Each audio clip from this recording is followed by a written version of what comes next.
Hi అండి, welcome back to my channel. ఇదైతే Friday ముందు రోజు క్లీనింగ్ అయితే చేస్తున్నానండి. అంటే పూజకి ముందు రోజు అయితే క్లీనింగ్ ప్రాసెస్ అయితే ఉంటుంది కదా. ఇప్పుడైతే క్లీన్ చేసుకున్నాను, కిచెన్ మొత్తం క్లీన్ చేసుకున్నాను. మొత్తం డస్ట్ అయితే వచ్చేసిందండి. అలాగే మనీ ప్లాంట్ కూడా క్లీన్ చేసి వాటర్ అయితే ఫ్రెష్ వాటర్ అయితే పోసి ఉంచుతున్నాను.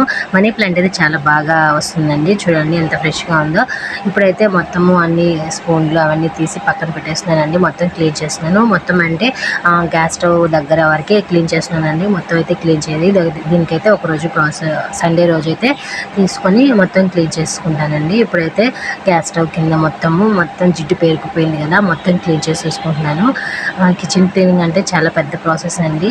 అందుకనేసి గ్యాస్ స్టవ్ పక్కన వరకే క్లీన్ చేసుకుంటున్నాను. ఇప్పుడైతే మొత్తము సోప్ వేసి స్క్రబ్బర్తో బాగా క్లీన్ చేసుకున్నాను. వాటర్ వేయలేదండి, ఎందుకంటే గ్యాస్ స్టవ్ వాటర్ వేస్తే ఆ వాటర్ అందులోకి వెళ్ళిపోతుంది. అందువల్ల క్లాత్తో తుడిచేస్తున్నాను. ఇప్పుడు